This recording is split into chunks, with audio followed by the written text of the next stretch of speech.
Sherry, you mentioned about the bar offers the qualified $500 repair program for vehicles that fail the Smog check, as well as a retire program for the, well, actually the vehicle retire program for $1,000 exchange. How do you qualify for this kind of program?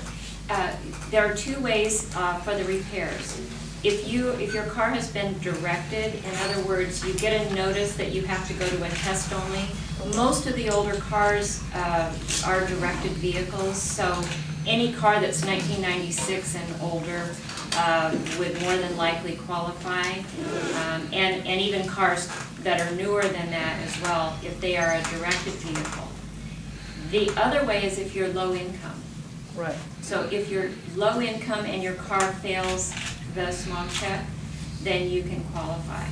So no income eligibility if your car has been directed to a Smog check test only station. If you do have a low income, then you don't have to have a directed vehicle. You can qualify just with your income level. So there is like an application form or something? There's an application form. You can go into any of our field offices. You can contact through our website. But if you want to have the repairs done immediately, you can go to the field office and you can actually get your application approved right there on the spot. We do them same day. We have 12 field offices throughout the state, and so you can go to any of those field offices. Here we have one in San Jose, one in South San Francisco, and one in Hercules. But you can always go to the website, get the application, you can fax it in, mail it in, and we'll get it back to you very quickly.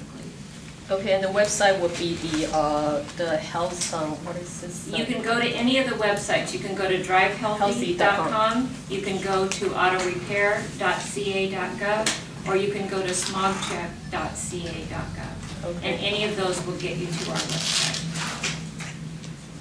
And then to retire, you just have to want to get rid of your vehicle. So if Right. your car fails, in fact, coming up in July, we are changing how we're doing the crushing program, and it's just, you don't have to fail the Smog check program. You can, if you're just tired of this old car and it has to be running, because what we're doing is we're buying the emissions from that car and taking it out of polluting the air. So the car needs to be running because we're buying the emissions from you. We're buying what you would have polluted if you continue to drive that car. So it's $1,000 is what we'll give you, and then they crush the vehicle. I see. Thank you. Yes. I want to know, what do you do with the crushed vehicles? They're recycled into metals. The metals, and then We have a couple of recycling places here in the Bay Area where we take the dismantlers, where we take the cars and they actually grind them up into little pieces, and all the metals go into different bins. It's quite fascinating to watch. yeah, I was wondering about it. Yeah. So what the goal is to get that car that's polluting off the road and take it out so it can no longer pollute, and then recycle the materials so they can make new cars or other things. Yes. Can you give us an example of a consumer's problem with the auto repair shop that you had to resolve? Typically, it's they didn't get what they paid for, or they don't feel that they got what they paid for. What we will do is a field representative will go out, they'll look at your invoice, they'll look at, when you first get to the shop, they need to discuss with you the repairs that are going to be made. You need to sign and agree to that. And if they make repairs and they haven't asked you if they can make those repairs, or told you they needed to make those repairs, then that's a situation where we will intervene with the shop. Most of the time we try to resolve the issues, but if we find a shop that is continuing to do this, then we will send undercover cars and send our undercover people in to actually see what's going on within that shop. We do a lot of secret shopper types of things where we'll just take a car in that needs a repair or a minor repair to see what the station does with that. Typically, it's because we suspect there's something wrong with the shop, but you know, that's what we do on a regular basis. On average, you know, on an annually basis, how many of those kind of, you know, bad shops, you know, that's constantly, you know, trying to screw the consumers that you find out and then cancel their license? Several hundred. Wow. But you have to remember it's statewide, and this is all auto body, auto repair, and smog check. So, and also technicians, smog check technicians, we can take discipline on those. It's important to know that for repair, on the repair side, they do not have to be licensed technicians, only on the smog check side. We license the shop, and then the shop is responsible for the people that they hire. But at this time, they don't get a license with us, or they're not registered with us. So we would go after the shop and not the technician.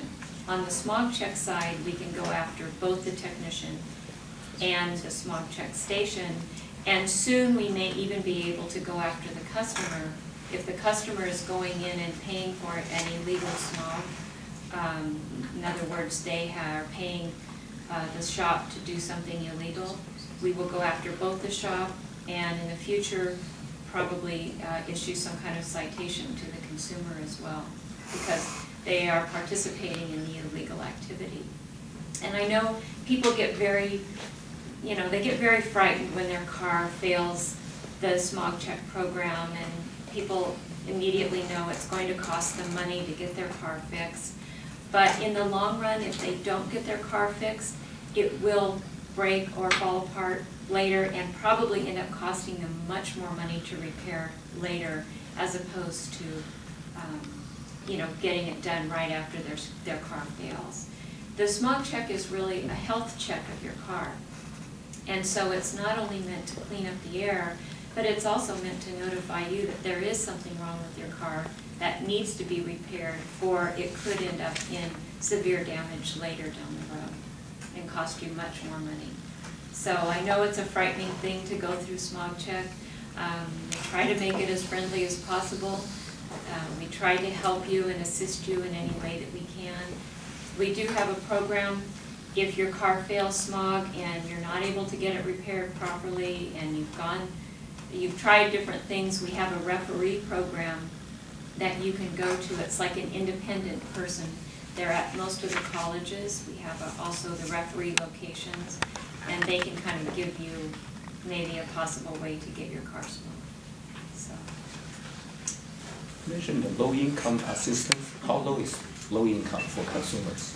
It's the median. It's the same. I think it's 225% of the national averages. So I don't know exactly what that dollar. Yeah, do you know what the dollar figure it's on is? the application. Okay. Yes, and that's available on our website, and also they can call the local field offices also for that information. But it's actually on the Consumer Assistance Program application. It has the information there. And there are stations. The stations that are able to make those repairs are called Gold Shield stations, and we do have those listed as well. So you would want to look for a Gold Shield station, and they would also be able to, they have applications available for you as well, if you didn't want to go through our website and get them. And the average repair is around $290. So even though we will give you up to $500 to repair your car, it's for the emissions part only, so we're not going to fix your bumper or some of the other things. We'll just fix the emissions part of your car in order to get it running so that you can get it smogged. But the average repair is around $290, just under $300. So our 500 limit allows most people to get their car fixed so that they can get it smogged. is there still a program, many years ago, if you drive down the road, you see a car belching out smoke and all Yes. that. Is there a toll-free number you can you can Oh, call? damn. I believe it's- Especially if you're stuck behind. Yeah. Right. Yeah, your San Francisco Bay Area, or your San Francisco Bay Area Air Quality Management District. They have an 800 number, and you can call that, and I think it's 1-800-EXHAUST. Yeah. Oh, For smoking vehicles. And, or you can call the CHP, I think they also take those as well. So we do, you can report their license number as well, so. Yeah, we try to get those off the road. We now do a smoke test we included that last year for all of the smog checks. So we do an evaporative test, which is we pressurize your gas tank to see if your car's leaking gasoline anywhere. We added that 2 years ago, and then last year we added the smoke test. And the smoke will test if your car is smoking, it will fail smog. So if it passes everything else and you have smoke coming out of the tailpipe, you will fail smog.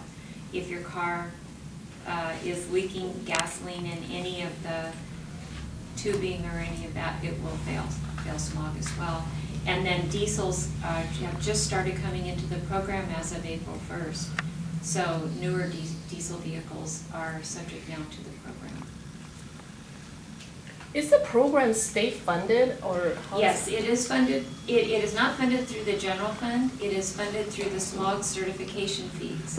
So you pay a $8.25 smog certification fee, and that money goes to both the consumer assistance program as well as maintaining all of our offices and the field offices and our staff, my salary. So it is what we call special funds. We get no money from the general fund. Question. In terms of informing consumers about VAR and what you do, what are some of the steps that, or the process that you take in getting the word out of the services you offer? Well, we have had a public relations campaign for the last 3 years, and we have entered into contracts with them to go out and do advertising.